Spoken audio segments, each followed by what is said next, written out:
Kabalenong mahilig kang poporma o kaya naman banidosa, karasking kekang balat, siguradong patukya keka, ing Vanity Store itiking lalawigan. At tining atlong branch iti, king Pampanga, ang paong meto mo naman, king Bulacan. Kaya katayang silipan iti, king storya ng Patricia Mamangon.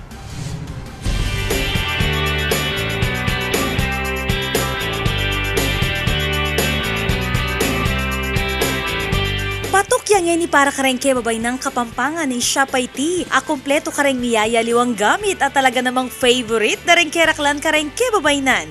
Iti ang Vanity Connections, King Ciudad Angeles. Magumpisa kareng skincare products, cosmetics kalupaning makeup ang pong lipstick, kareng inumang pampapayat, sapatos, bag, at reng pagmaragudang koleksyon da reng pili at mauusong pamorma magumpisa ka reng trendy blouse sampong dress. Talaga namang in demand king Kapampangan Market.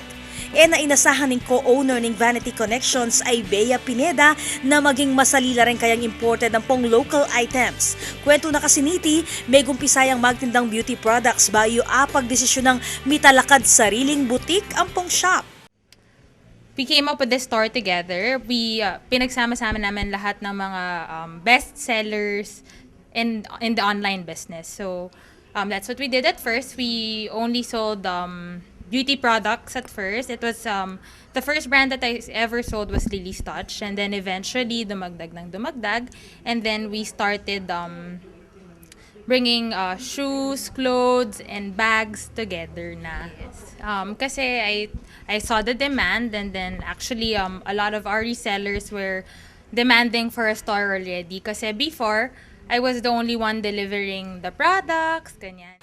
At uling patok la ring dekalidad na produkto dareti, mi buklat na naman branch King Dolores, Ciudad San Fernando. Daw king mabalakat ang pong baliwag King Bulacan. Yes, very. And hindi sila matipid. They really spend a lot on beauty and vanity. Inyaabe, nung bisa kang maging in, kareng trending fashion style, subukan bumisita kareng apat ng shop deti o kaya naman i-like in karelang official Facebook page. Hi mga kabalen, thank you for supporting Vanity Connections. I would like to invite you to visit all our branches. We have 3 branches in Pampanga.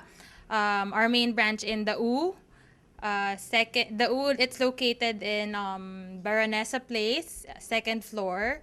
And then next is yung sa San Fernando. It's located in Emerald Buildings, St. Dolores Dolores San Fernando. And yung dito po, we're located at CLDG Building, Santa Rosario Street, Angeles City.